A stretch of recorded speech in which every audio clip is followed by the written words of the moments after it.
Hello there, welcome to the Saroy channel and welcome to my omnibus series.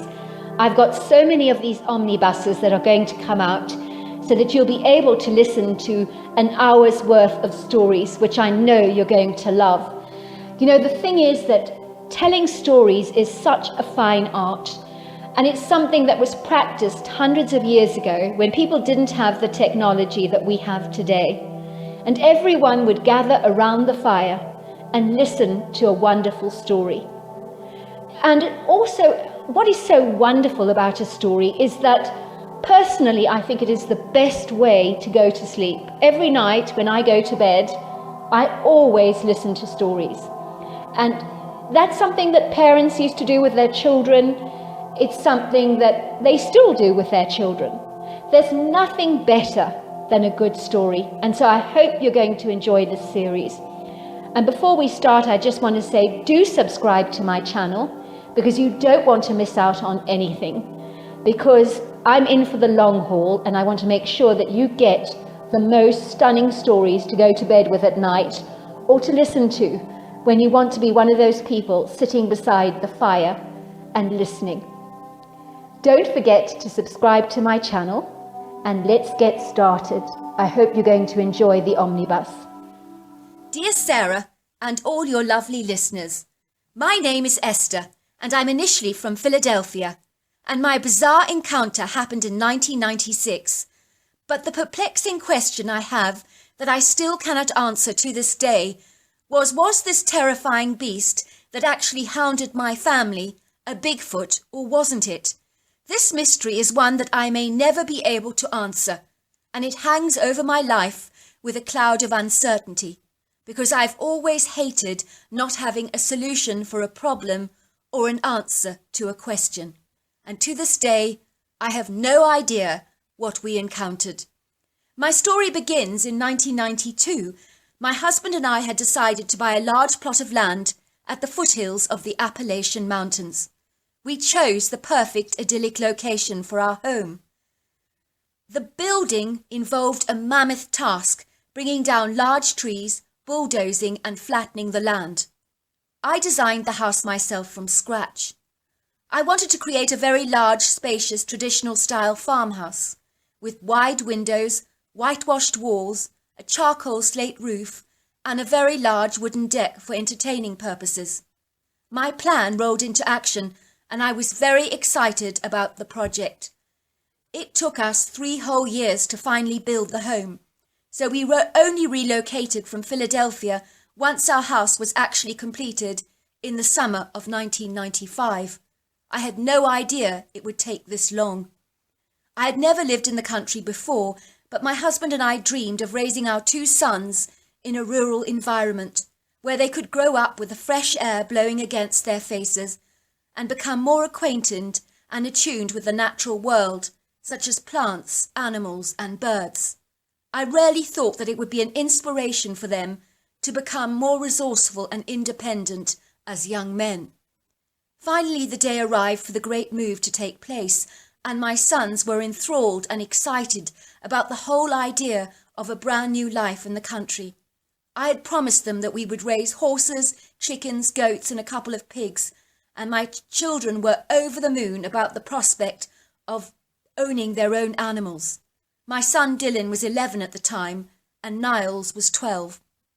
It was so exciting settling down into our new home and transforming it into a cosy family den with snug furnishings, cosy large fireplaces, and a country-style kitchen that I'd always dreamed of. I also prepared my own little kitchen garden with herbs, vegetables, and beautiful flowers. My husband was able to find work locally, and it was decided that I would stay at home to raise the kids, something I'd always longed to do. In Philadelphia, I had worked as a secretary for a financial advisor, so I had no regrets of leaving that life behind. But even so, moving to the country was not without its challenges and was a huge adjustment for me. I had always been a very social, outgoing kind of person, so invariably there were times when loneliness set in, and there were times that I got very down. The first year in our new home was a major adjustment for my husband and I, but the kids were so resilient and settled down exceedingly quickly. As I had promised, we got 3 goats, 2 horses, 2 pigs, and several dozen free-range chickens. And I also acquired a very cute white fluffy elderly dog called Maya that I rescued from a shelter, and she just followed me everywhere, becoming a devoted, constant companion for me. My 2 sons would spend their lives playing out in the woods. They just loved it out there. They would ride their bicycles, play with BB guns, engage in all kinds of boyish games and funny pranks. My boys developed a huge passion for photographing unusual birds, and so they began to spend a lot of time bird watching, so they always carried a bird book with them and a pair of binoculars. One day in the summer of 1996, they decided to set up a tent in the woods as a place where they could hang out and play. It was that day that would bring about an event that would ultimately change our lives forever, and there would be no turning back. As my children were pitching their tents in the wood, they suddenly sensed that something was watching them, and whatever it was, it made them feel distinctly uneasy and sent chills of terror down their spines. They also noticed that the forest had become eerily quiet, and the natural chirping bird song had all but receded, which they found exceedingly odd. My son even described the wind taking on a menacing ambience, and also the forest as becoming almost unfriendly and hostile towards them. They looked around but could not see anything, and then suddenly they detected a movement high up on one of the trees.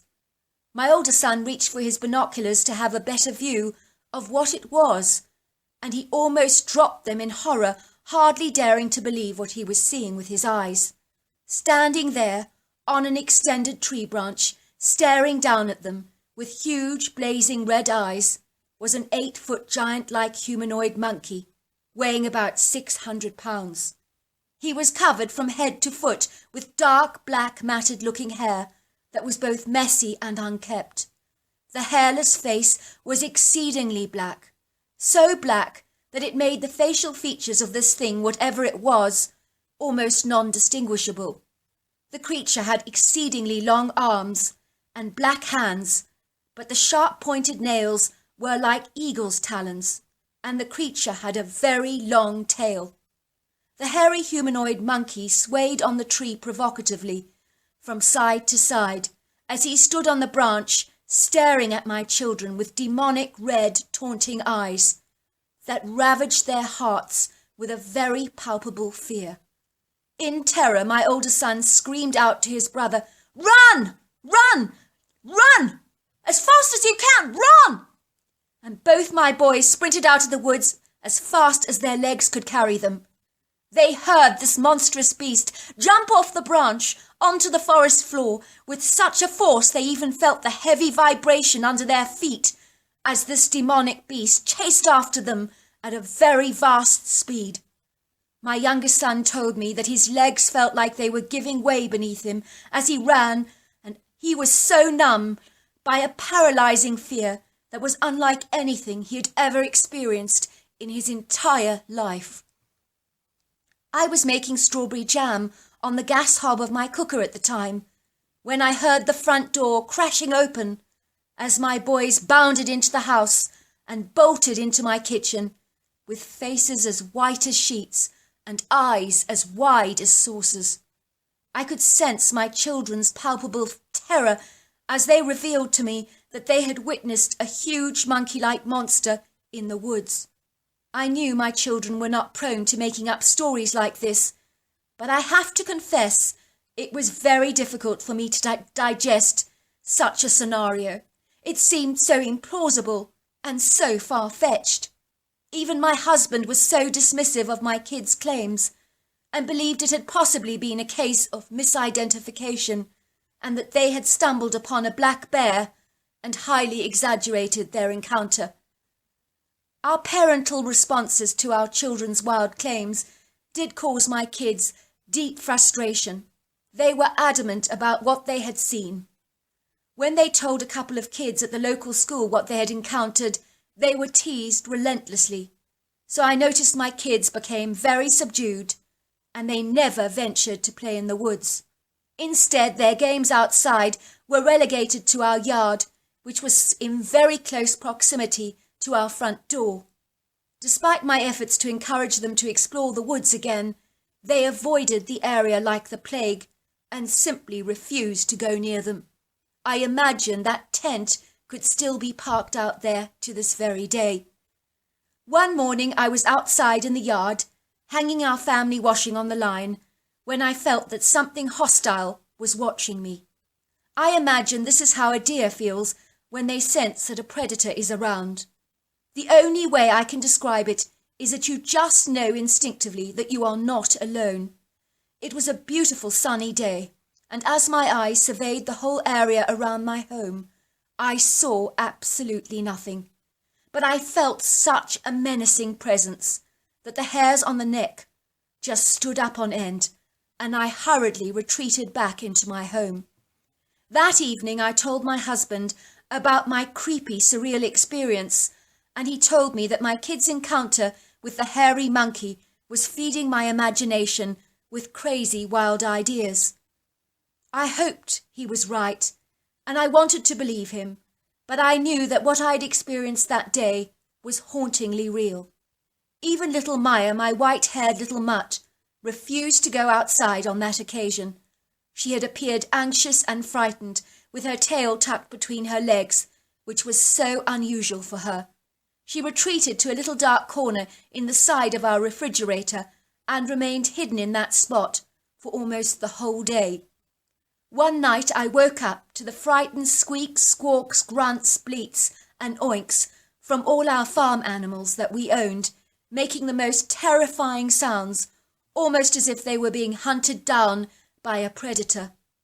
I could hear the sounds of our two normally very docile, easy-going mares neighing frantically and pounding the stables with their hooves. My husband raced hurriedly out of the house, armed with his rifle and a flashlight, and was convinced when he ventured outside that he'd heard something very heavy bolting back into the woods at a thunderous speed. The next morning we woke up to find that several of our chickens had been beheaded and their heads were scattered over our yard like confetti, and only a couple of the bodies had even been snatched. So whatever this thing was, it clearly enjoyed terrorizing my farm animals just for fun, as if it was a game for him. Naturally, I was very concerned by what was going on, and my kids were totally convinced that all these strange happenings were a result of this mysterious creature that they had encountered in the woods, the monkey man. I was on edge because I truly sensed that my cosy country home lacked the warm, sunny countenance it had once possessed, and seemed as if it was enveloped by a cold, heavy feeling that seemed to coil its way around our home, sucking and draining the life out of my family like a monstrously big boa constrictor. That's exactly what it felt like. One day my husband brought back a carcass of a deer from work, given to him from a family friend who was an avid and keen hunter. We were going to gut, skin and finally store the meat in our deep freezer for future meals. The deer was left on the outside table on our wooden deck just for a moment, and when my husband returned to gut the entire thing, the whole body had just vanished into thin air, which left us wondering who or what had actually done this. Later that week, my husband found all the dead bones of the deer carcass ripped clean, lying on the forest floor, and the skull was perched menacingly on a large tree branch, staring at my husband with its empty, hollowed-out ivory white sockets like something from a sinister horror movie. It was on a Thursday evening when I wondered why my husband had not returned home yet. I was convinced I'd heard his car coming down the long drive, but I knew that I must have imagined it, because my husband never appeared. I was not concerned because my husband had told me that he could possibly be late from work that day. But 3 hours later, my husband bolted into the house with a look of total terror on his face. I had never seen him look so horrified in all his life. He was shaking like a leaf and was simply unable to say a word to me. So I took him into my arms and consoled him because I sensed that he had experienced something quite horrific, but I couldn't imagine what. My husband was a very tough guy who did not get anxious easily, so his horrified demeanour really unsettled me. After swigging down several shots of brandy, he finally told me that he'd been driving down our drive, and then he'd pulled over to the side because he thought he'd seen a very large black humanoid hairy form crossing his path. He then decided it must have been a trick of the light, and so he backed his car and then parked it for a moment. He was just about to get out of the car to have a clearer look when suddenly his car was attacked by this monstrously huge creature that pounced on the car roof and literally screamed at him through the window shield, glaring at him ferociously with hauntingly red demonic eyes.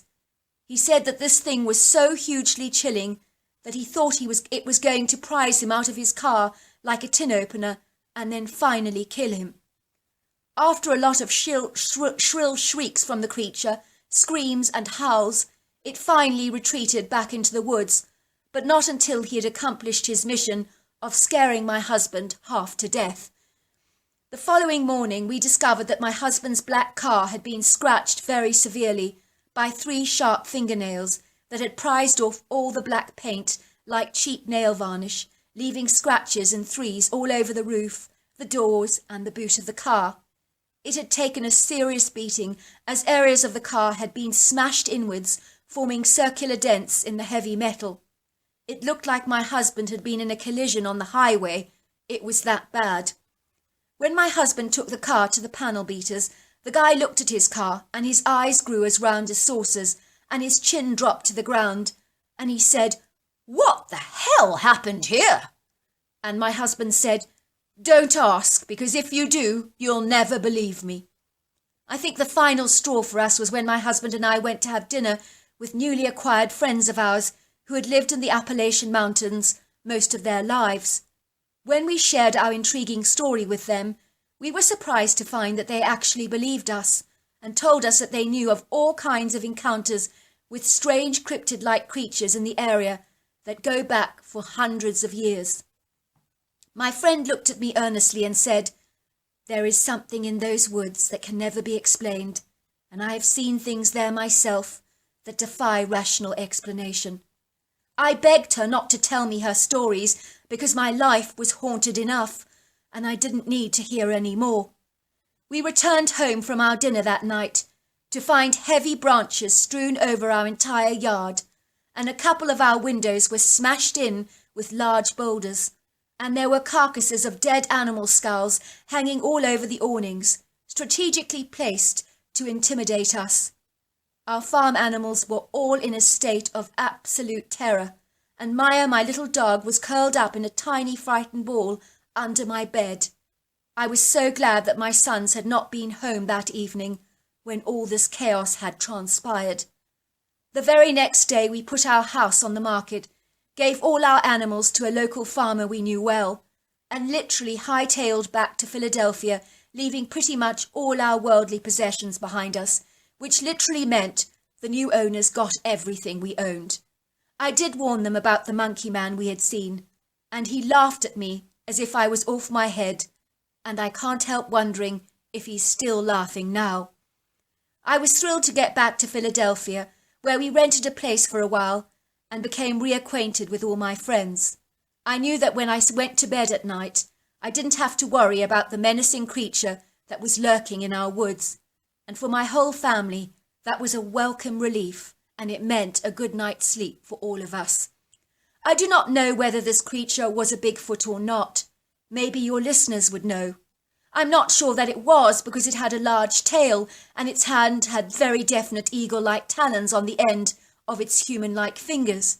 Its girth was about 3 feet in width, which I imagine is not quite as large as the average Bigfoot. I cannot say that the creature had a cone-shaped head, although it was very large.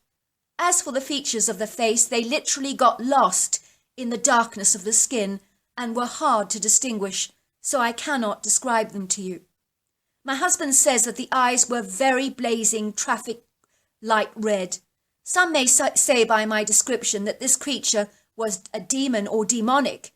To look at that would be very plausible, but the trouble is this creature was very physical.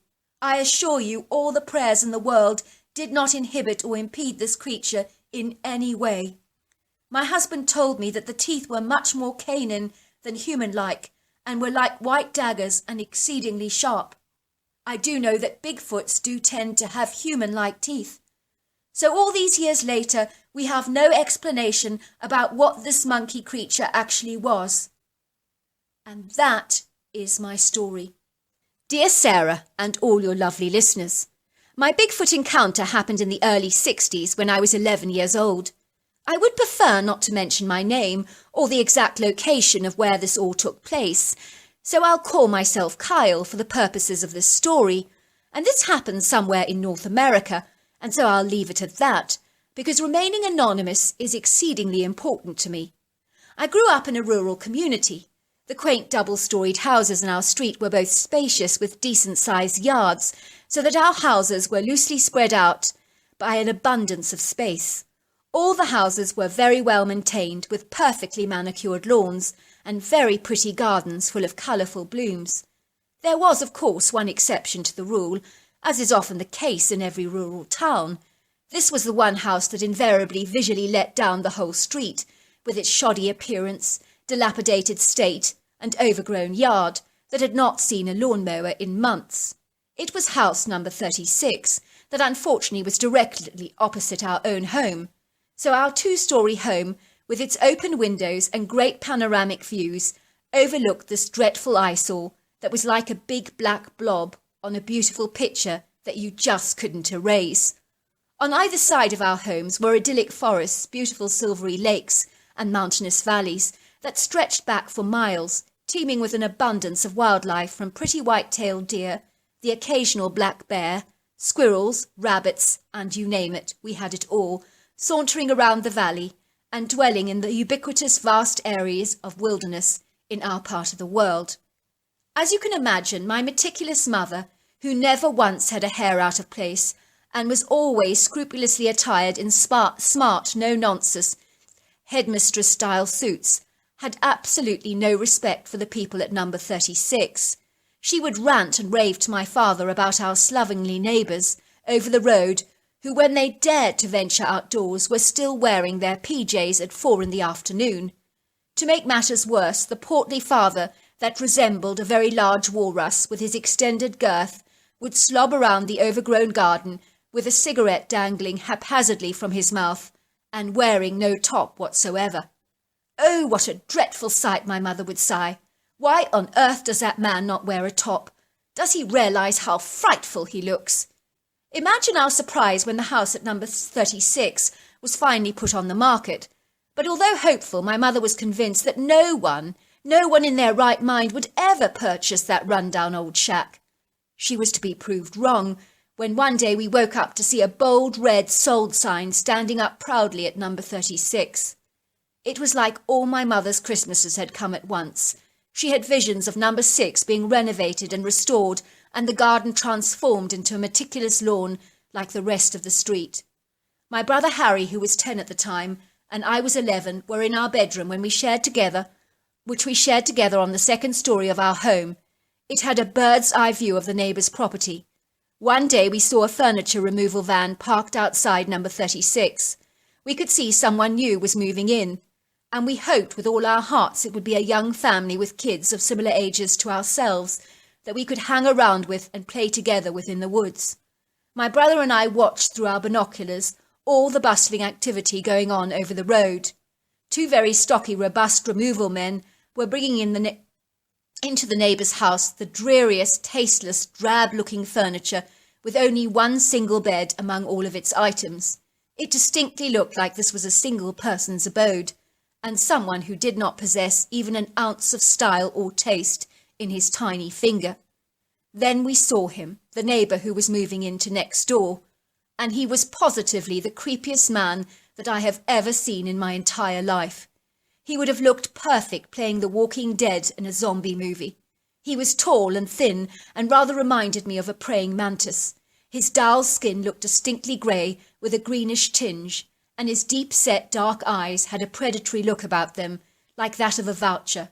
And everything about him was distinctly off, and just observing him from our upstairs bedroom gave me the chills. I knew instinctively that this malevolent-looking character was not someone I would ever like to meet face to face. As the weeks passed, much to my mother's disappointment, no efforts were being made by this older gentleman, if you can call him that at all, to transform the house and restore the yard to some level of decency. If anything, the whole place began to become more dilapidated, if that was at all possible, and the grass continued to remain uncut. "I despair," sighed my mother. "I never knew you could get worse than the previous owner, but this man is distinctly odd." My brother and I noticed how strange our neighbour was, and the way he behaved was positively weird. He would cross over the gravel road to the other side of the street, and then he would purposely slow down and walk past our house like an ant. He would then peer in at us closely, allowing his beady eyes to observe everything and miss absolutely nothing. He would always be thrilled if he actually got a glimpse of my brother and I in the yard, and then his grey face would light up, and he would smile at us with hungry, excited eyes, and a grin that revealed that half his teeth were actually missing. We also noticed that he wore the same shabby tweed jacket and brown pants day after day, without ever refreshing himself with a new change of clothes. So my brother and I had firmly decided that he must smell as bad as he looked. Even his greasy hair that stood up on end like a scarecrow looked like it hadn't been washed a day in his life. It was odd, though, that he was completely clean-shaven, as he didn't seem to bother about the rest of his appearance, not one jot.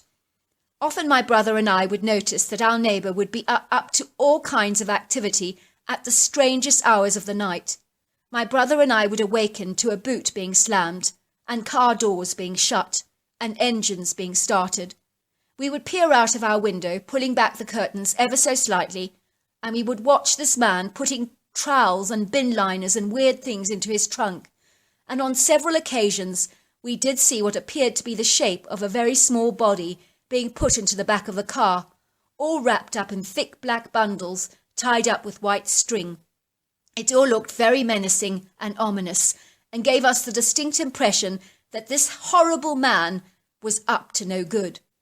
When my brother and I suggested to my cynical parents that the neighbour over the road was up late at night, putting strange bundles into the back of his boot, we told them that he was a murderer killing small people, and as you can imagine, my parents were furious with us. Even my mother defended the sinister-looking man. "Now, dears, don't be so unkind about the man. You should never judge someone by their appearance. I thought your father and I taught you better than that.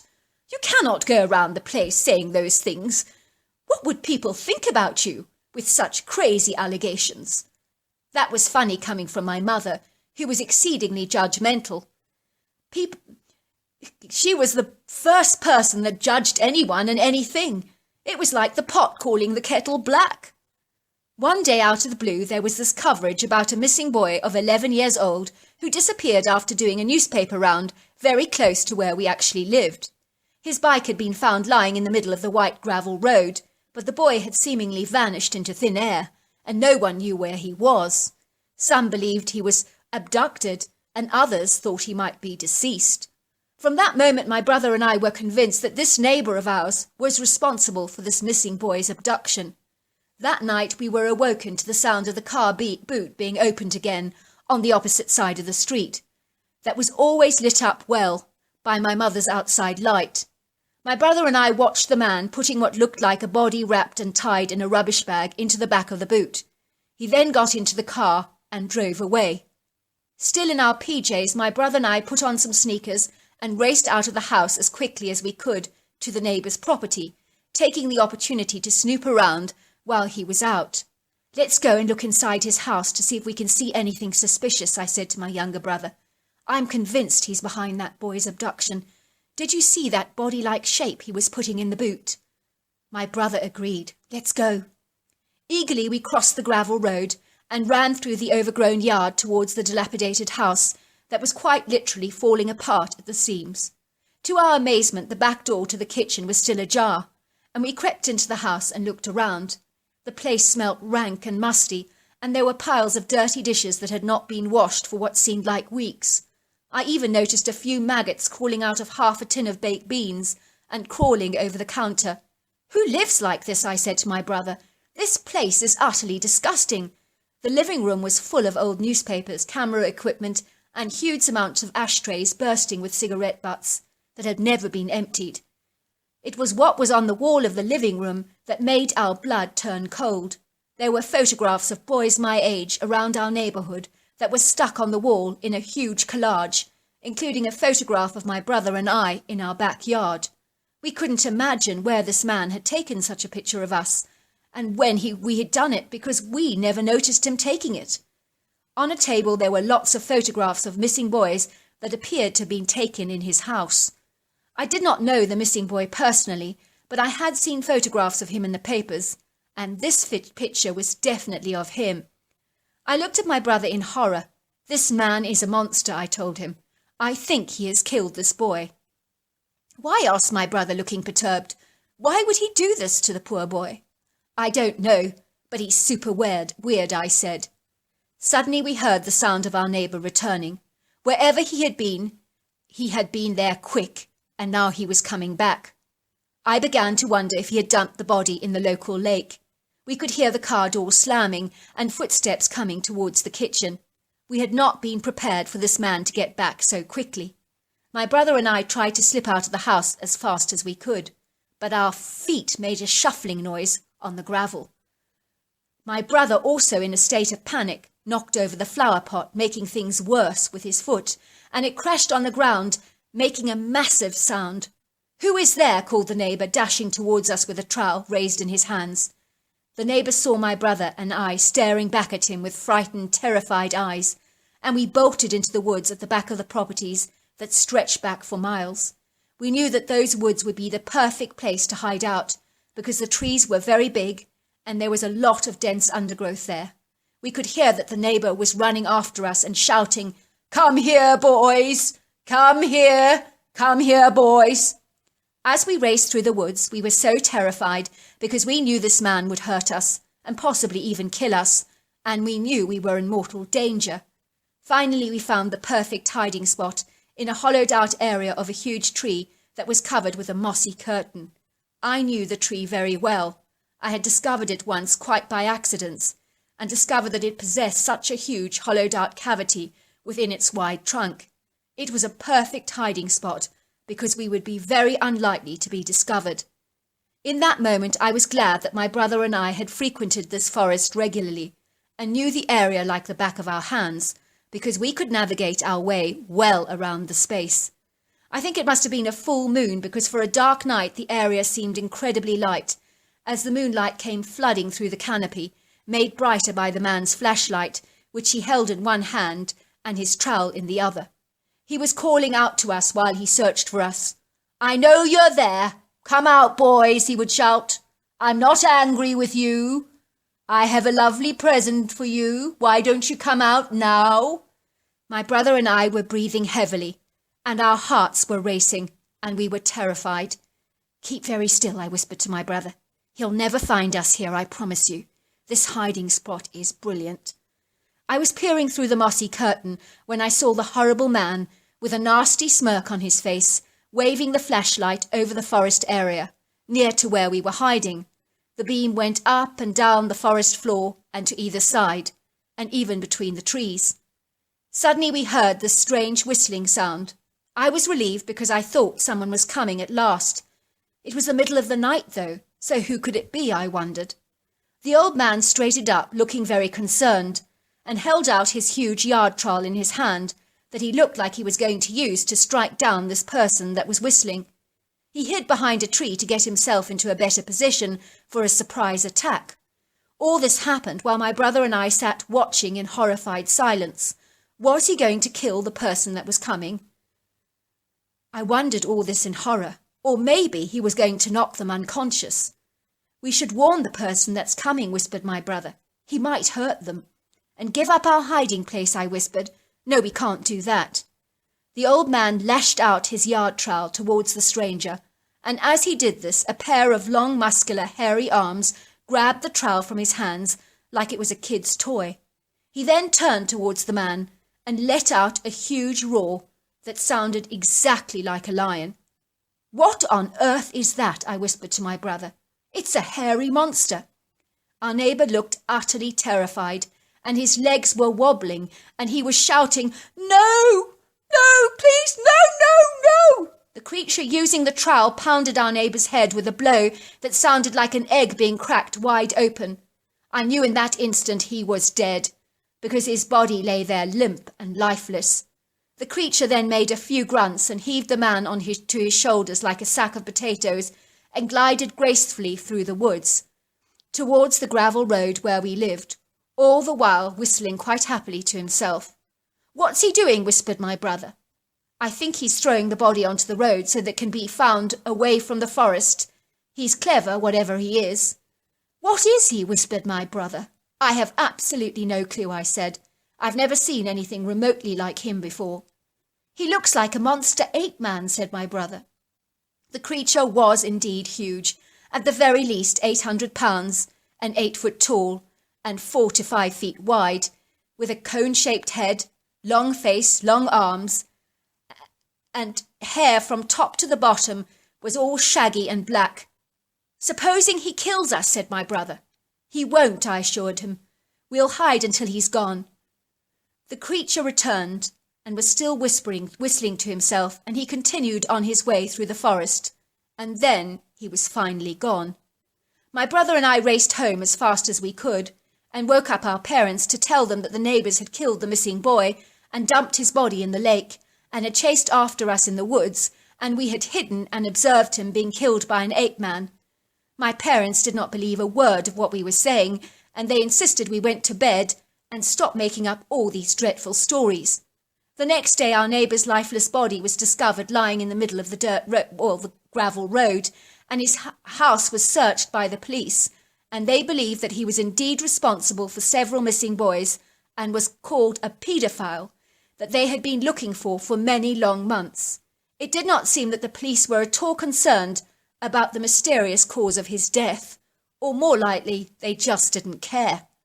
Months later, divers went searching in the lake, and 3 little boys' bodies were recovered there. It was all exceedingly sad for our rural community, who could not believe that this had happened on our turf. My parents were mortified that this awful man had lived opposite us, but refused to acknowledge that we, as her children, had been right about everything. My brother and I never got to see the hairy man again, and even though we tried to tell our parents about the creature that we had seen, they told us to stop making up ridiculous stories and that no such creature ever existed. My mother would say we needed to learn to be credible, and that if we spoke to people like this, we would be in all kinds of trouble.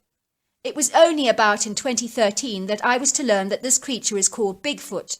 I have no idea whether he would have hurt us or not, but he did get a trowel rammed into his face by that neighbour of ours, and so maybe he was just fighting back. I guess we'll never really know. As for my mother, she got her wish. Someone completely bulldozed the house opposite us and rebuilt the home, which had a manicured lawn and terraced garden, and turned out to be almost as meticulous as my mother's yard. As you can imagine, my mother loved our new neighbours, and to make matters even better, they had 2 boys our age, which we grew to spend so much time with in the years that followed. Dear Sarah, my name is Peter, and my Bigfoot encounter happened in the year 2002, and it all transpired shortly after my wife developed Alzheimer's disease. I'd been married to her for 20 years. Eloise had a very high-powered executive position in a food production company, where she was earning a substantial amount of money.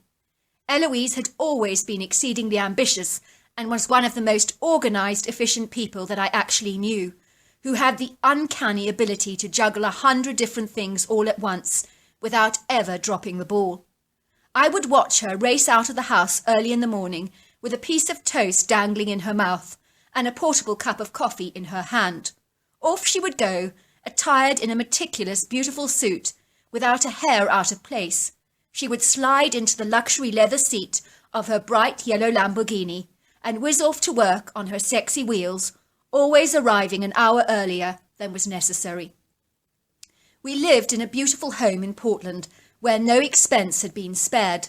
My wife had designed it all from scratch herself, initially hiring a very well-known architect at the time, but she confiscated the project from him and drew up her own unique plans for the house.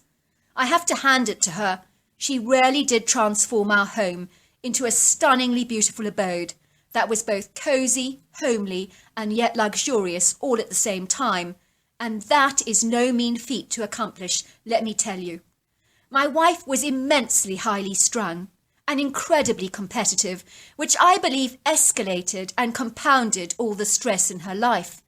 Sometimes she did slip into bouts of deep depression, and in those challenging pitfalls in her life, I would always book her into a spa retreat for a weekend or so, and she would emerge like a butterfly, fighting fit, rejuvenated, revitalized, and ready to face the world again, with a renewed enthusiasm and vigour.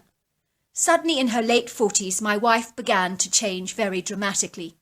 It all started when she kept losing her keys, and we would find them in the craziest, most bizarre places. One time her key was discovered in the dog's drinking bowl, another time in the oven, and once in a cereal bowl, and finally in a flower pot outside the front door. One time I saw her leaving for work with a red shoe on one foot and a blue shoe on the other. Then there were times she left for work with her skirt caught up in her knickers, or wearing her Snoopy slippers on her feet. When you see someone you love behaving in such a strange, very peculiar way, you start telling yourself that the person is just tired, stressed, or overworked. I think denial is the easiest way to ultimately cope, and so for a long time I deceived myself into just believing everything was normal with my wife, because the reality was way too terrifying to ultimately comprehend. One day my wife was doing a major presentation at work, and as always I was invited to come along. There were large round tables draped with white linen cloths, garnished with central arrangements of pretty bright yellow flowers, along with the formal placemat cards of the names of all the important executives from famous food chains around the country.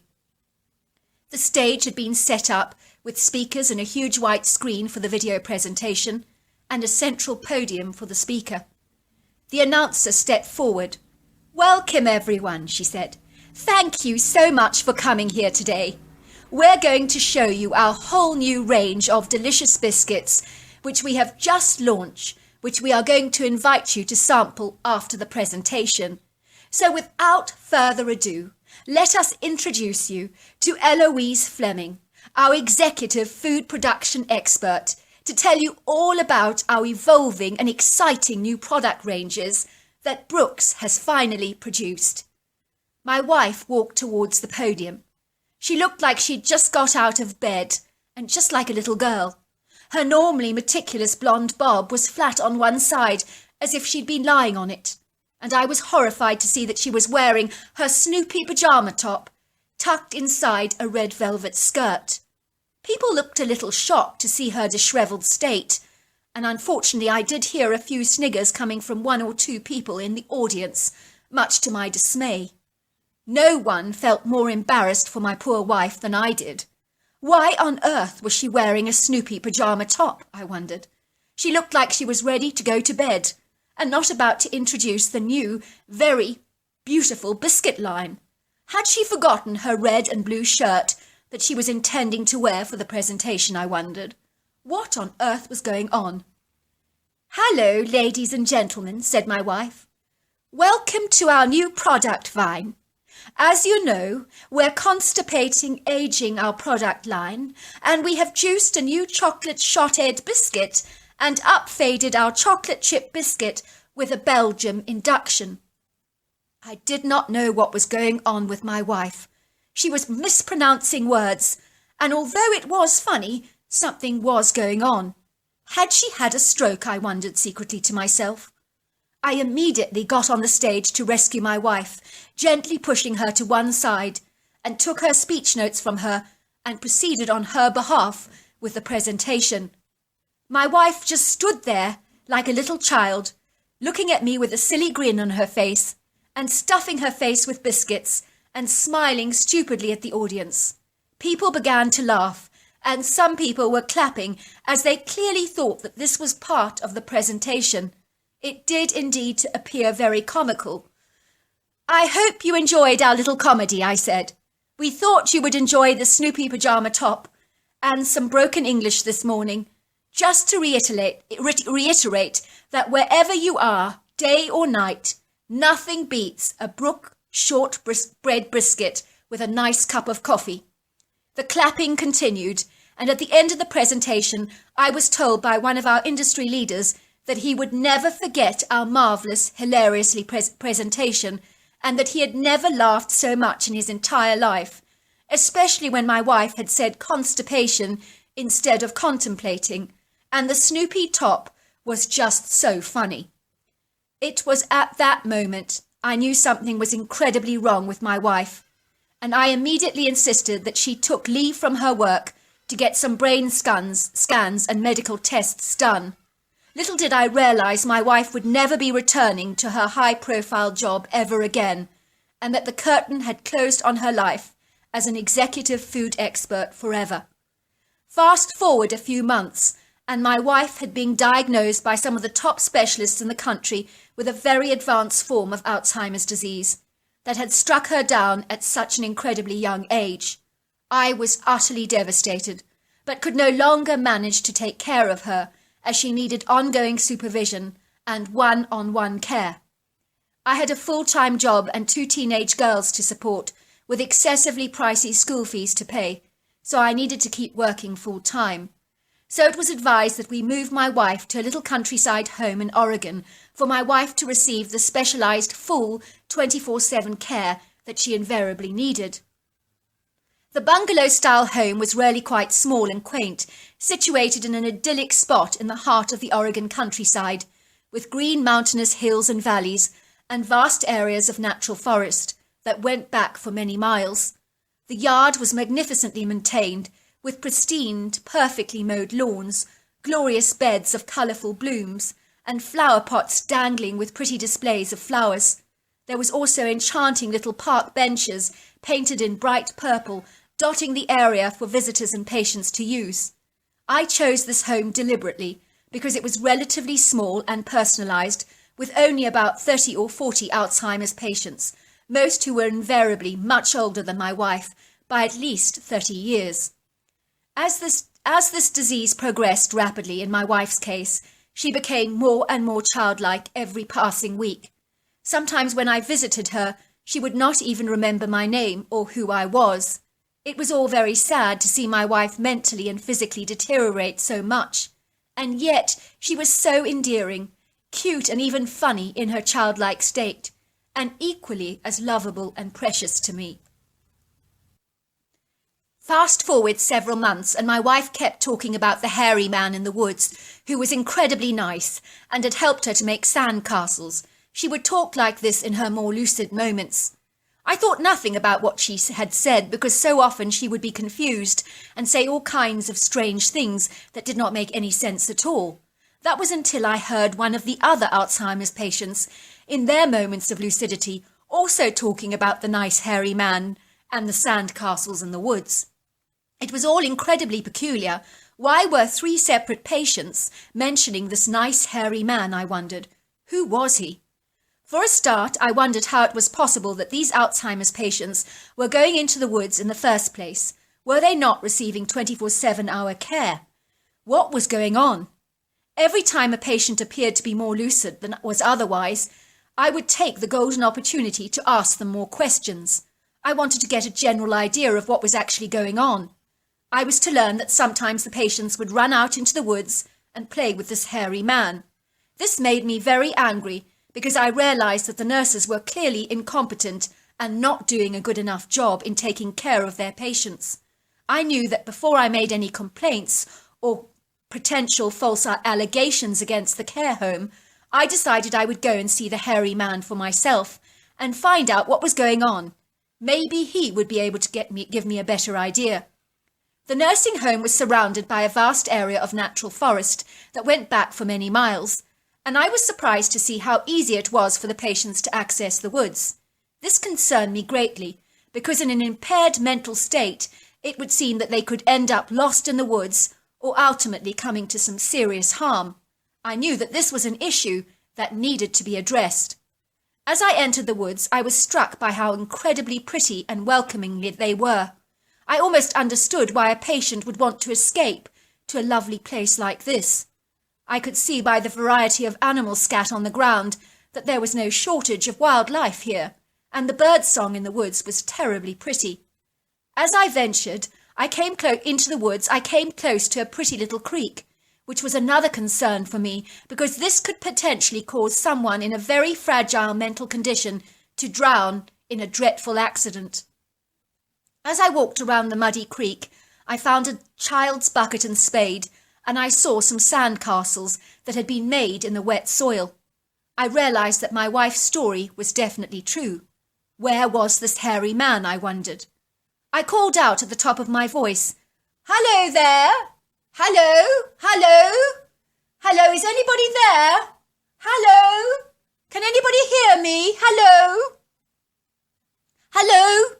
I did get the distinct impression that someone was actually watching me.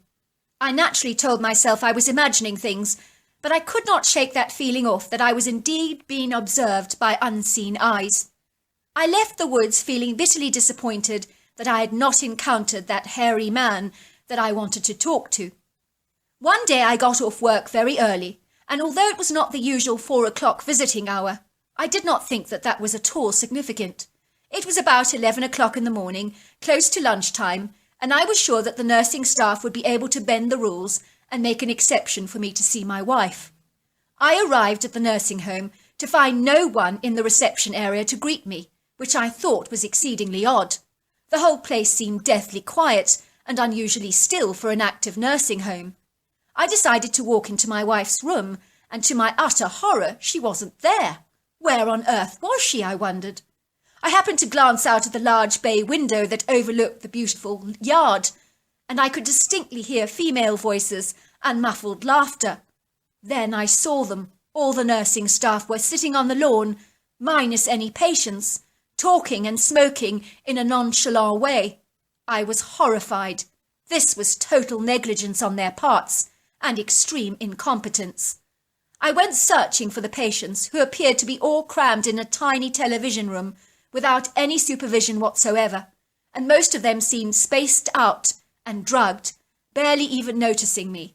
However, my wife was not among them, and was nowhere to be found. I then remembered the hairy man, and I thought that she might be with him.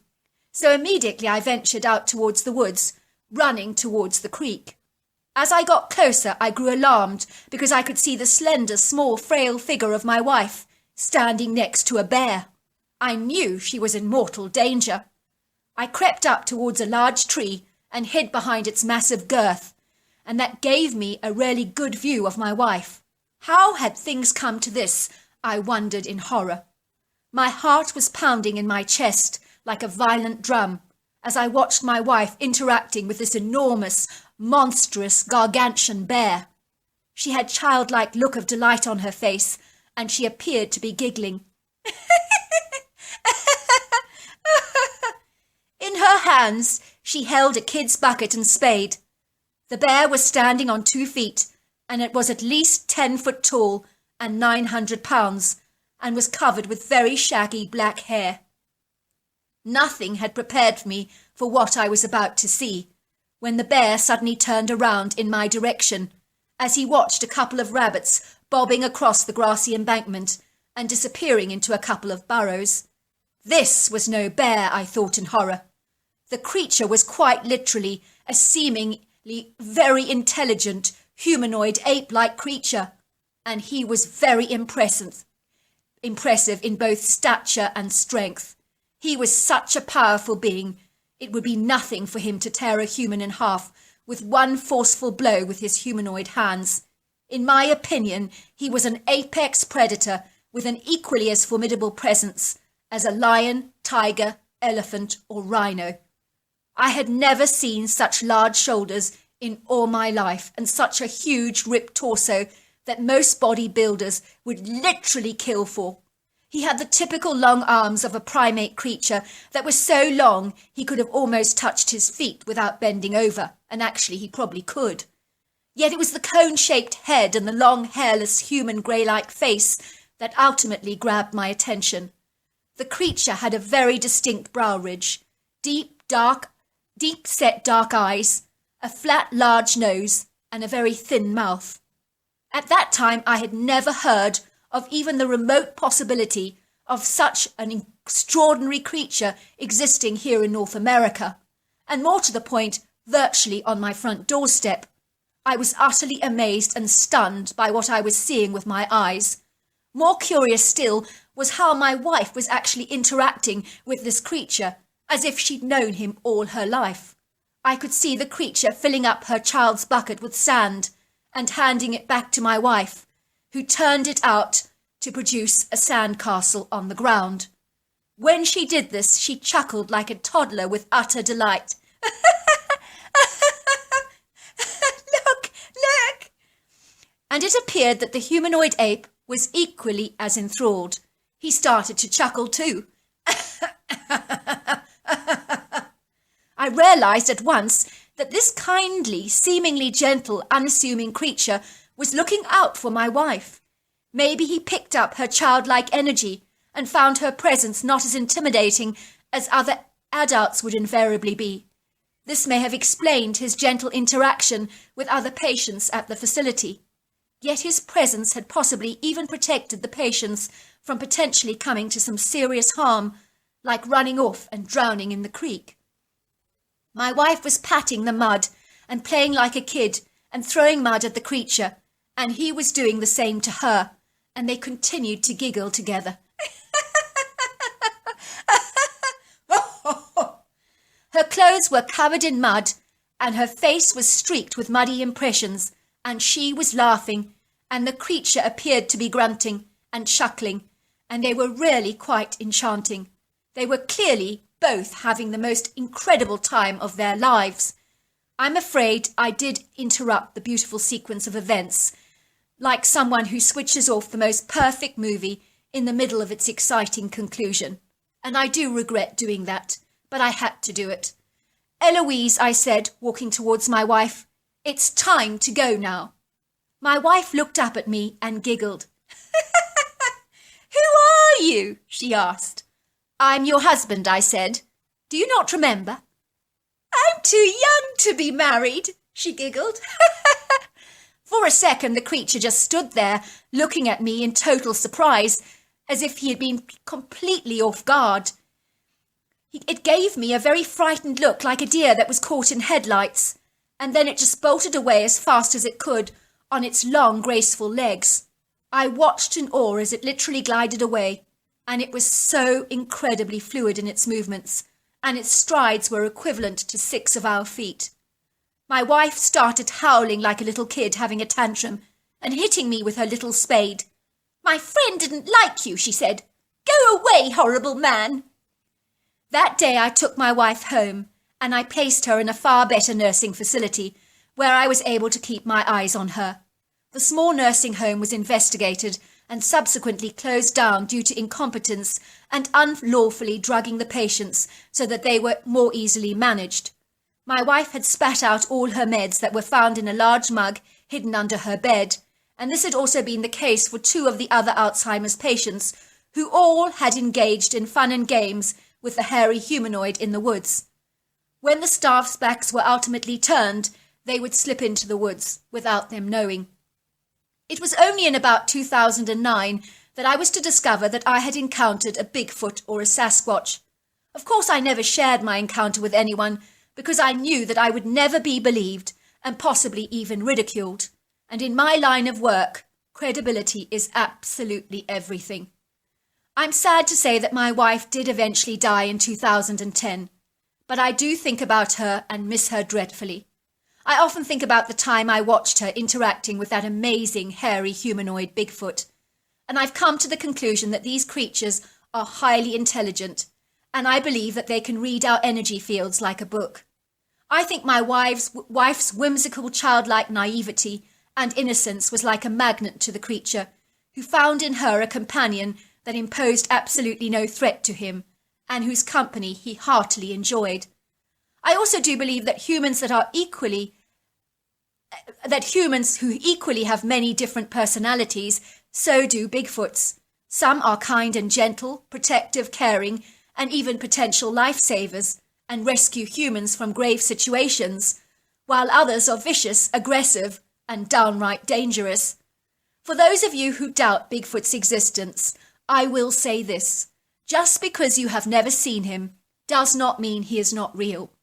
You cannot see the airwaves that send out your television signal, but they are real too. Do you doubt them? Of course you don't. Bigfoots are like those airwaves. They may be impossible to see or even detect, but believe me, they are out there. I know that because I've seen one myself, and the one that I saw was a remarkable, beautiful, majestic creature that demands great respect. And I sincerely hope that he is still out there. Dear Sarah and all your listeners, my name is Esther Higgins, and I had my Bigfoot encounter in my new home in the Appalachian Mountains in the 1980s. My story begins when I got divorced from my husband Michael in July of 1986. It was a sorry state of affairs, but I was raising two young children at the time, Teddy, who was 8, and Paul, who was 12. My husband had been laid off from his job in the insurance industry, and he slipped into a deep state of depression. I urged him to get help, but he refused to listen to any advice that I gave him, from either myself or even his parents. I was working at the time as a professional cordon bleu chef for a corporate company who hired my services for their important executive lunches. My husband and I were living in central Seattle at the time, and when I came home late in the afternoon, I would find him lying on the couch or sometimes even on the floor, just passed out in a semi-conscious state. He was not a nice drunk, but one of those people that got belligerent, aggressive, and verbally abusive, especially towards me. I began to despise him and resent his violent outbursts, compounded by the perverse language he would use. I could see his drunken behaviour was taking a radical toll on both of my children, who became very distressed and extremely anxious. I had tried to leave him on several occasions with both of my kids, but he was so possessive and jealous and determined to prevent us from escaping from his clutches at any cost.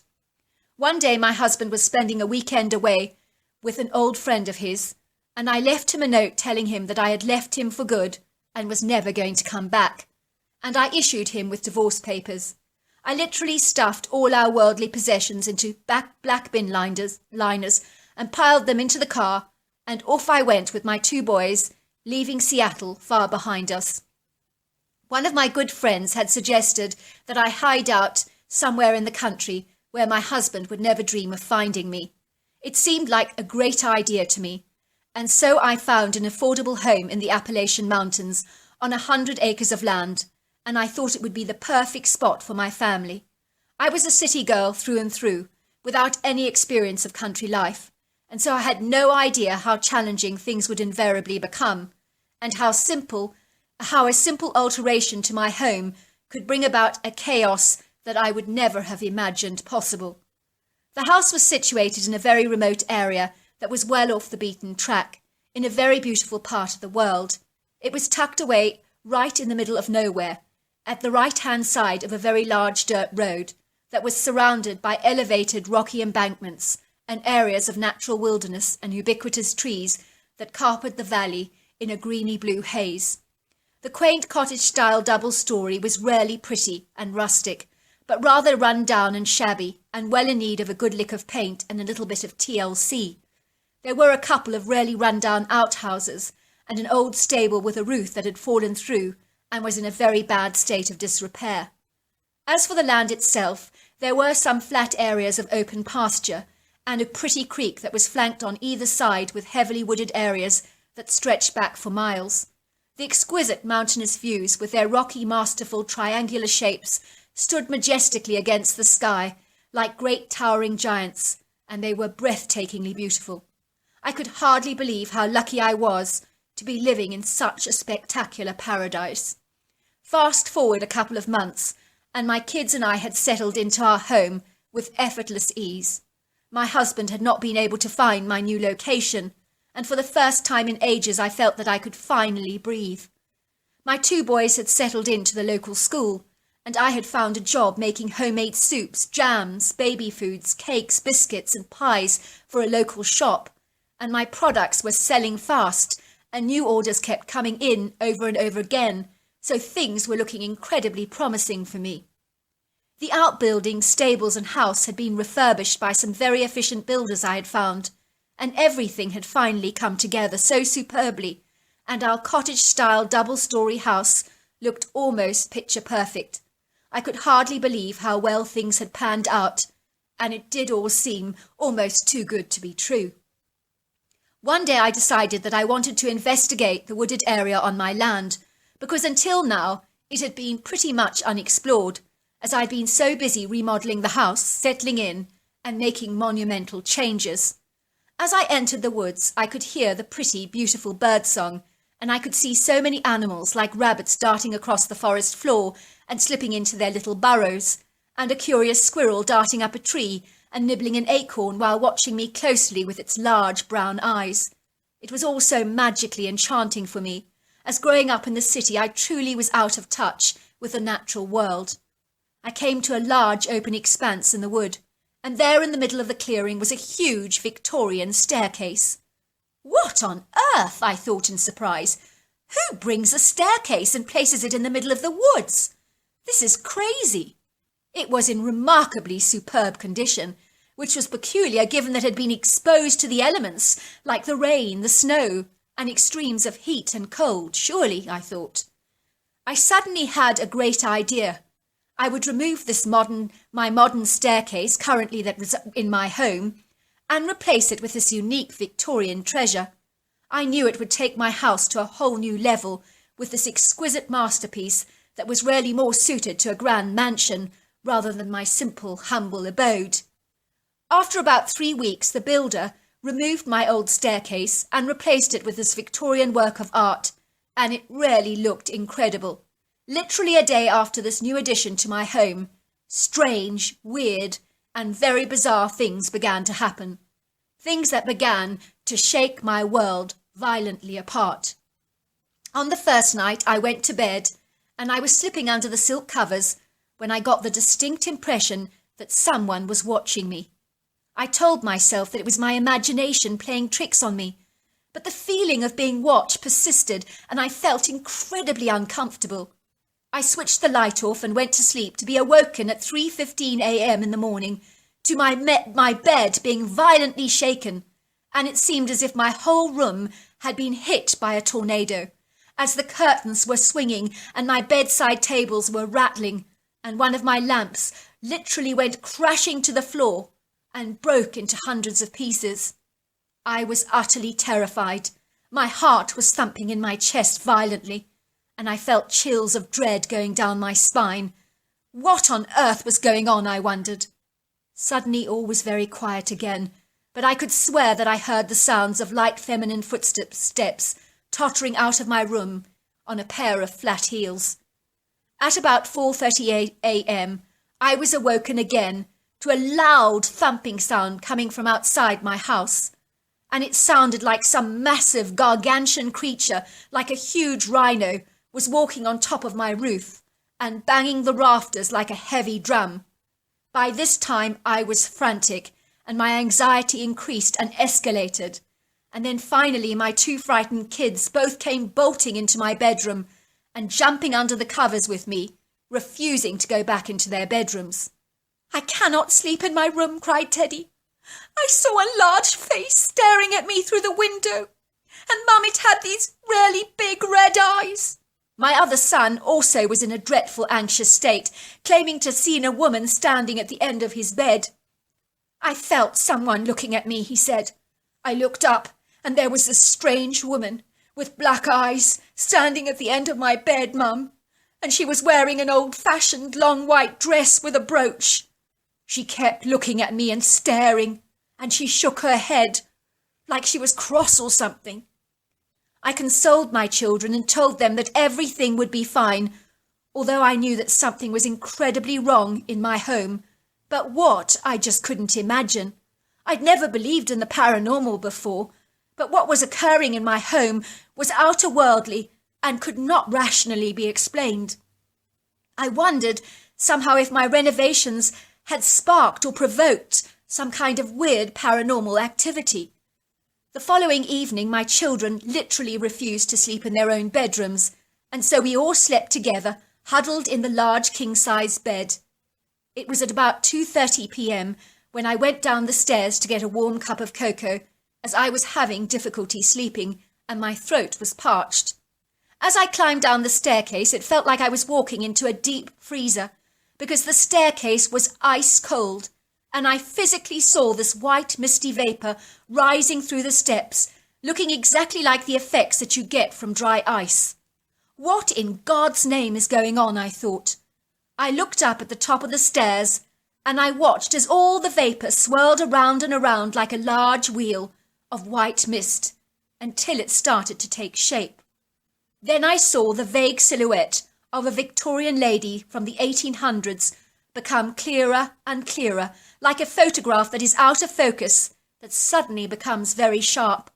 Then I saw her very, very clearly, standing there on top of the stairs, looking it down at me with a very intense gaze that caused me to tremble in terror. She was dressed in a magnificent white long-sleeve lacy dress, with a tight corset and a bustle skirt. Her raven black hair was parted in the middle and tied back in a neat bun, and her skin was as white as snow. But it was the dark, staring eyes that continued to send shivers of dread down my spine. The woman looked directly at me, and her stare was so cold that it felt as if I had stuck my head in an ice bucket. The strange woman from another time shook her head violently at me, registering her apparent displeasure as if she wasn't happy at me at all. Then she turned away and walked through the wall seamlessly. I realized suddenly that I had indeed seen a ghost, and I was shaking so much because I felt so terrified. This was compounded by the crashing sound I was suddenly hearing on the roof.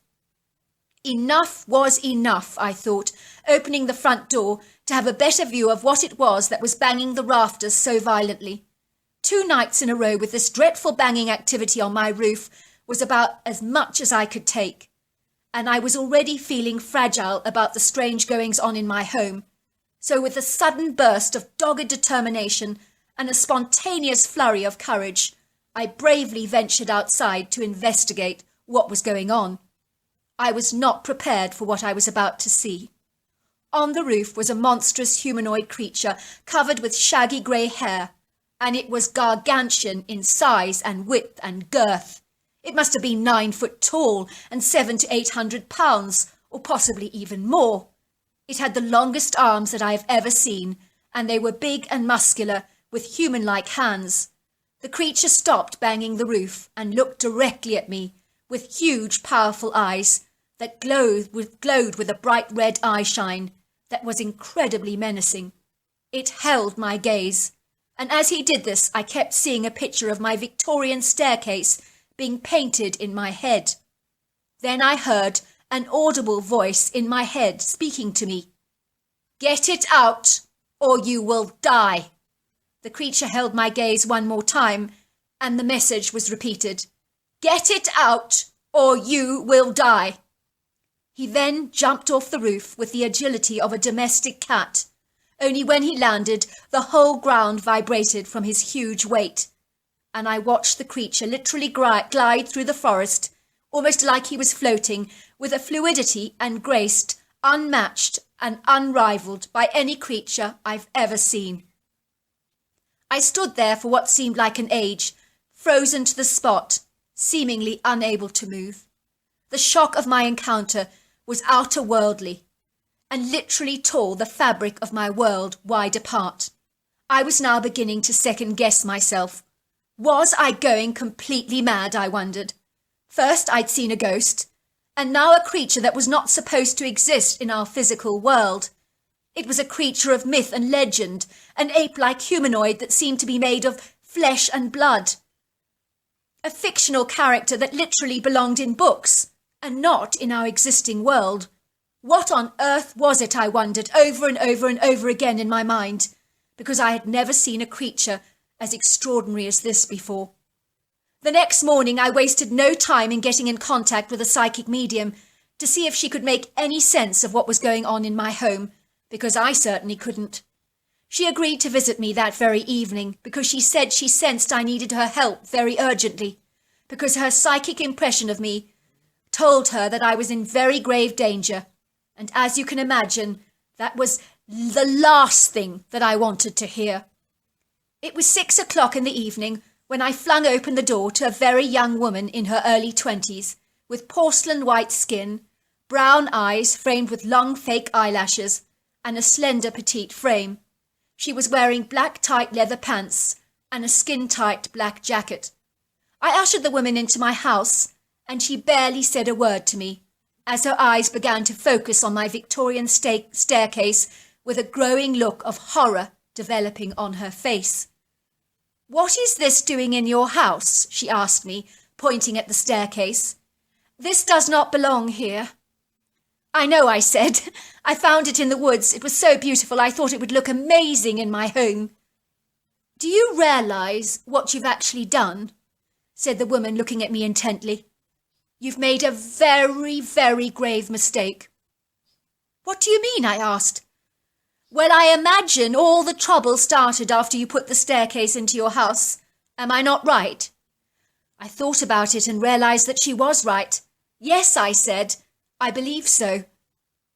This staircase is actually a portal to another dimension. It's incredibly dangerous to have something like this in your home. You can open the door to a whole nother world, and it could bring all kinds of trouble and disaster to your life." "Like what?" I asked. "Like death," she said, "or being swallowed up by the portal and ending up in another dimension of which there would be no escape. You could end up trapped there and never come back." "You mean I would just vanish from this reality?" I asked. "Something like that," she said. "You would vanish from this existence, and then you would enter into another existence." "Are you serious?" I asked. "I am serious," she said. And then she raised her hand to silence me. "I see a Victorian woman coming through," she said. "She's wearing a white dress. She's telling me that she's been keeping the portal shut to protect you, but the time is running out very fast, and she cannot keep the portal closed for very much longer." "I've seen her ghost," I said. I sensed she wasn't happy with me because she kept shaking her head. "Why is she choosing to help me? I don't understand." "Well, she was the original owner of the staircase that graced the Victorian mansion where she resided during her earthly life in the 1800s. That was a long time before it was transformed into a portal. She felt obliged to come forward and protect you, with help from the hairy giant that's in the woods, who has also been trying to help you too, by warning you about the staircase." "I saw him too," I said. "He was banging on the roof, and when he looked at me I heard a strange voice say in my head, 'Get out or you will die.' He was speaking to you telepathically. Those creatures can slip in and out of our dimension, so they know the dangers of portals. You are lucky to have a creature like that on your side. He was clearly looking out for you and trying to get your attention." "What am I going to do?" I asked. "You need to get the staircase out of here tonight," she said. "You haven't got a moment to lose. This is seriously urgent." I dashed inside to phone the man who had put the staircase in my house in the first place. "I need you to remove my staircase now," I insisted. "Ma'am, do you realise what time it is?" he asked. "And it's going to cost you," he said. "I do not usually work nights at all. It's already very late, and I have a wife and child that need me around." "I'll pay you triple," I said. "Done," he said. "Your mother did tell me that you would be removing the staircase soon." "My mother?" I said in surprise, knowing full well my mother was no longer alive. "Yes, the very nice lady that dresses in the old-fashioned period clothes, the one wearing that fancy white outfit." "Oh, yes," I said. "I know who you mean," thinking secretly to myself that he must have actually seen the ghost. That evening, after the psychic had left and the staircase had been removed, and replaced with the old pre-existing staircase that for some bizarre reason I had thankfully still got around and hadn't thrown away, normality finally began to resume, and I felt like the dark cloud of heaviness had been lifted, and the air felt much lighter and warmer. The Victorian staircase now stood in my yard, and I was relieved that it was finally out of the house, but I would have to get help in the morning to finally get it returned to the woods, where I had initially found it. That night I heard something moving in my yard, and I saw the figures of those two hairy humanoid creatures, and they were carrying the staircase back to the woods. I don't think I've ever been more grateful in my life. I was so glad to see the back of that horrible, horrible staircase. As soon as the staircase was removed, our lives returned to normal, and we began to really enjoy our lives out in the country. I was finally able to get divorced from my husband, and as for the hairy man in the woods, I have seen him from time to time, and he really had my back. During the summer months, he would fill up one of my buckets with wild berries and leave them at my front door. He truly was a kind, gentle soul. I left my Appalachian mountain home 7 years later when I finally got me remarried and moved back to Seattle, where I currently now reside. I realized many years later that the creature that lives in the woods is known as a Bigfoot, a Sasquatch, or a Yeti.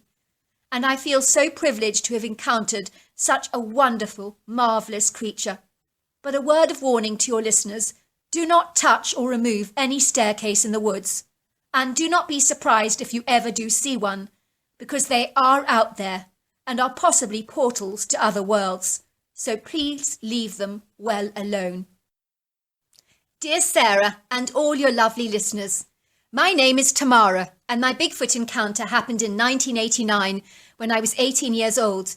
It happened on a night when my whole world seemed to have fallen apart in literally seconds, and I was literally shattered like a huge glass vase that was so broken up into hundreds and thousands of pieces that there was no hope of gluing anything back together again.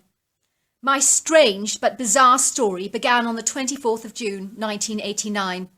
I still remember that day with such a clear accuracy and vivid recall, as if it actually happened yesterday. I had been spending the afternoon with my boyfriend Jack, whom I was very serious about at the time, and I had envisaged a whole future with him.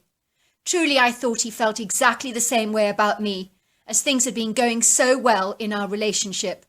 I know I was young and naive at the time, but truly I felt I'd met the love of my life. Never once did I ever sense that anything was wrong in our relationship. Invariably, when a relationship turns sour like curdled milk, you just know instinctively that something is off. The signs are clearly apparent to see, like one partner distancing from another, not responding to telephone calls, or acting suspicious, or probably avoiding any opportunity for physical contact. None of those things had happened in my case, so it was all decidedly odd for me. The previous weekend I'd spent at my parents' home in Seattle, whom I'd met for the first time, and I did immediately sense his mother had not warmed to me at all. In fact, I would go so far to say that she had been decidedly off with me that entire weekend. I remember wondering why she had chosen to dislike me so quickly, without even getting to know me. It was like she had decided that I wasn't good enough for her son, and that she was too possessive over him. My strange story began when Jack and I just spent a lovely evening together at the little bungalow in West Virginia that he shared and rented out with several other students. We had spent a fun evening chatting together and playing darts, when suddenly I realised how late it had become. I knew I needed to make tracks because I had an early start in the morning. It was already 11:30 and it would take me 45 minutes to get home. Just as I was opening the car door and about to slide into the seat, Jack kissed me on the cheek, and suddenly he released a bombshell and said, "Tamara, it's not working. I think we should break up. For good, I mean." His words were like sharp daggers. I truly felt as if he'd stabbed me in the heart with the sharpest knife. I could hardly believe that this was actually happening to me. I bit my lip, fighting back the tears, and without saying a word, I got into the car, revved up the engine, and drove down the driveway as fast as I possibly could. Tears were pouring down my face, and I could barely see where I was going. I was that choked up. Where had it all gone wrong, I wondered. And then I suddenly remembered the previous weekend. Of course, it's his mother. She didn't like me, and her opinion of me had ultimately influenced her son's decision about our relationship. How pathetic. I suddenly felt mad as hell. Was Jack so ridiculous and such a silly little mother's boy that he didn't have a mind of his own? Was he willing to throw everything away on a fleeting opinion his mother had about me? I could tell that she was a difficult woman who probably believed that no one was at all good enough for her precious little son. I was not focusing on my journey home, but driving around the rural back roads filled with anger and hurt. I was determined that Jack would never see how hurt I was. If I ever saw him again, I would act like our relationship had never been a big deal, and that I had already moved on, and I was going to make up all these retaliatory plans in my head because I wanted to hurt him as much as he had hurt me. I know that sounds childish and pathetic, but that's how I felt at the time. The older and wiser me would possibly have behaved with a lot more maturity and wisdom in hindsight. Suddenly my car engine started to choke and my car began to stall. I pulled over to the side of the road and braked. I suddenly realised that I'd forgotten to fill up with petrol, and I just burst into tears, slamming my head on the steering wheel and setting off the hooter in an act of despair. I was on a back road in Virginia, not far from my own parents' home.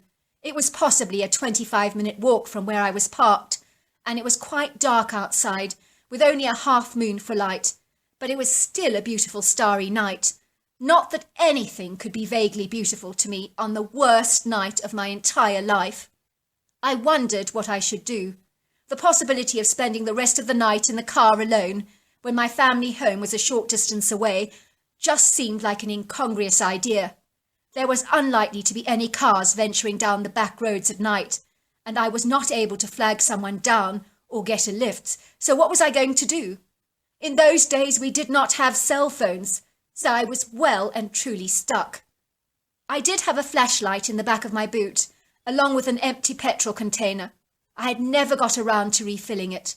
I was now cursing myself for being so stupid and so short-sighted. I got out of the car, slammed the door, locking the vehicle behind me, and armed with my flashlight, I proceeded to walk down the road. I had been walking for 10 long minutes or so, when I suddenly heard the purr of a car engine coming down the road. Immediately I started to flag down the driver in the hope that I would ultimately get a lift. "Hello there," I said, rushing over to the driver's side of the window to talk to my potential lift. But when I saw him, I knew instinctively that I didn't want to ride with him. The first impression I had of the driver was that he was a shady-looking individual that could not be trusted. He was leering at me in the way someone would look at a prostitute. His eyes ran up and down my body with a hungry, predatory look, and he said, "What is a pretty girl like you doing on your lonesome so late at night?" I immediately sensed that I just really couldn't trust him. To look at, he was relatively normal, I suppose.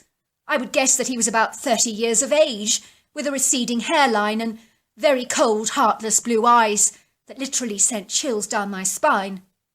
My mother had always warned me to listen to my gut, and my gut was screaming, "Run away!" in bold capital red letters. "I don't need a lift," I said. "Very kind of you to offer, but I'm almost home." "Well, let me take you back," he said. "It's really no trouble." "I'm fine," I insisted. Suddenly the man pulled over to the side of the road and parked his car, and got out quickly, too quickly for my liking. He then walked towards me with a large scowl planted on his face. "You will get in, missy," he drawled in a menacing tone. "You get in now," he barked, looking at me like an aggressive Rottweiler that wanted to lash out with his sharp teeth and bite me really hard. I immediately ran towards the woods as fast as I could, my legs feeling like lead beneath me. I could hear the horrible man running behind me, and luckily he was breathing heavily like an overheated bulldog, and appeared exceedingly unfit. I immediately ran towards the woods as fast as I could, my legs feeling like lead beneath me. I was so grateful I had my flashlight with me, because I could have fallen over and tripped several times without one. As I sprinted into the woods, it was exceedingly dark, as the wooded area was quite dense. But luckily, with all the rambling undergrowth and the thicket, there were places that I could invariably hide. I hurriedly scrambled under a bush and remained hidden. I could hear the man's heavy breathing getting closer and closer, and I could see his flashlight waving around, sending its beam up and down from side to side. I knew that no one behaves like this without bad intentions on their mind, and so I remained incredibly still and lay there as quiet as a church mouse, barely moving a muscle. I could hear the man sighing, "Ugh," and finally walking away, dragging his heavy feet over the forest floor. I even heard the sound of his car engine being revved up, and the car finally driving off. I lay there with no confidence at all in my mind, as I considered all kinds of weird potential nightmare scenarios that could ultimately occur on this night if I acted too impulsively without engaging my brain. Suppose this was some kind of a setup, I wondered, and I ventured out in the woods towards the large dirt road, that horrible man would come back, pounce on me, grab me, and throw me back into his car. I was not prepared to leave my hiding place now. I would wait until the morning, when it was light and I felt safer, and hopefully there would also be other people bustling around by then.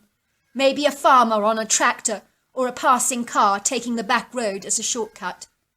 How long I lay on the ground under this bush, I will never know. It was probably hours. But moments before I was about to slide out of my hiding place, I suddenly heard the purr of a car, the slamming of brakes, heavy footsteps walking towards the woods. I knew at once that horrible man had come back to look for me. Suddenly I could hear the sound of dogs' padding paws running across the ground towards the wood, alongside this man's footsteps. Oh no, I thought in horror. He's bringing a dog with him. "Find her," I heard the man say to his dog. "Find her! Go on, find her!" I lay there in absolute terror, knowing that this was not going to turn out well at all, and that I was quite literally a sitting dog, and that dog would find my hiding place in seconds. I could see through the brush as the forest was lighter by now, that this was a black Labrador cross. The dog stood there, ears back, tail between legs, and whimpering. "What's wrong with you, Skye?" snapped the man. "Fetch! Go, fetch!" The dog turned around and hightailed it out of the forest as fast as it could, leaving the man looking completely dumbfounded.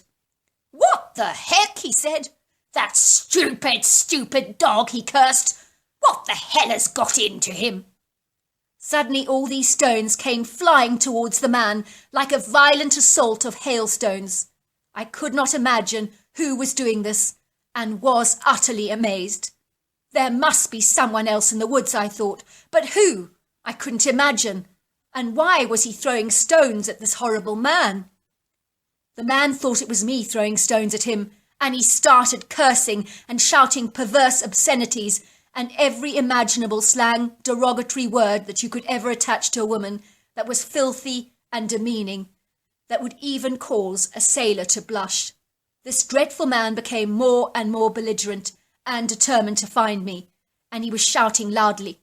"I'll get you, you bitch," he screamed. "I'll get you, I'll find you, and wait until I get you. You will be so sorry, you will be so sorry." Suddenly more stones came flying towards him, and they were getting bigger in size by now, and could potentially have been very dangerous. Suddenly there was a huge roaring sound that was so terrifying that it caused the whole ground to vibrate. It truly sounded like a lion. "Ah!" And I was convinced a dangerous predator was lurking around. There was another warning growl. "Ah!" And the man in terror started to run out of the woods as fast as he possibly could. I could hear the car doors slamming, an engine being revved up, and the car whizzing away at a ridiculously high speed. I began to believe that I was in very grave danger. Was there a jaguar, a cougar, or a mountain lion sniffing around the place? With such a phenomenal sense of smell, they would invariably find me in a moment and shred me to thousands of pieces between their sharp jaws. I had managed to escape one predator, and now I was likely to be a sitting duck for another. Suddenly I heard heavy footsteps of something huge and bipedal walking on the ground, but it appeared as if they were walking, very definitely, towards me. Then I saw him standing there, larger than life, and whatever this creature was, it was gargantuan. It must have been about 7 foot tall and 500 pounds, and was covered in black hair from head to toe. The creature had such incredibly long arms and long legs and very muscular, very shredded-looking physique. The torso area was utterly enormous, possibly 5 feet in width, powerful and strong, with a pair of massive shoulders and a huge head that was shaped like a bullet. The hands and feet on this creature were human-like, and so were the long, hairless, grey-skinned face, the thin mouth, and the very large, flat nose, with a prominent brow ridge and chin area, looked distinctly ape-like. In short, this humanoid creature looked like those pictures that you see in science books depicting early man that invariably was covered in hair with ape-like influences. That's exactly what this creature looked like. I could not imagine what this creature was. I stared at it through the curtain of shrubbery in shocked awe and horror all at the same time. It was immensely powerful and impressive. He was without a shadow of a doubt a very seriously dangerous animal, if ever I saw one. Something that could quite literally tear a human in half without breaking a sweat. I watched the creature retrieving the stones that he'd flung at the man on the forest floor, and he was placing them in what appeared to be a large deerskin. As he was doing this, I could smell a sweaty dog-like smell, which I imagined was his natural body odour. But truly, it wasn't really all that bad. The creature turned around and stopped, and he sniffed the air with his nose. I believed he'd picked up my scent, which possibly was pungent to him because of all the emotional turmoil and stress that I had suddenly experienced. They do say a predator can smell fear, and if that is the case, I probably stank out the entire forest. Suddenly I felt my body being dragged from under the bush with a huge, hairy, humanoid hand, with its sausage-like fingers, which seemed to pull me out with effortless ease, and I couldn't fight back. So there I was, vulnerable and bedraggled, like a heap lying on the floor of the forest, and like a dog I stared up at this huge, astonished, brown eyes of this formidable beast. I was expecting the creature to tear me apart in a second and lash out at me, but it looked at me in surprise. I think he never expected to find a human lying under a bush in a forest. I imagine he found that exceedingly odd, as I would have done in his shoes, or should I say, exceptionally large feet. The creature did not know how to react to me, but it was not aggressive towards me at all. I think it picked up my feminine energy and sensed that I was no threat to him. It scratched its powerful head for a moment, as if wondering what to do next with me, as if in some way I had become his problem, which was really quite endearing, really.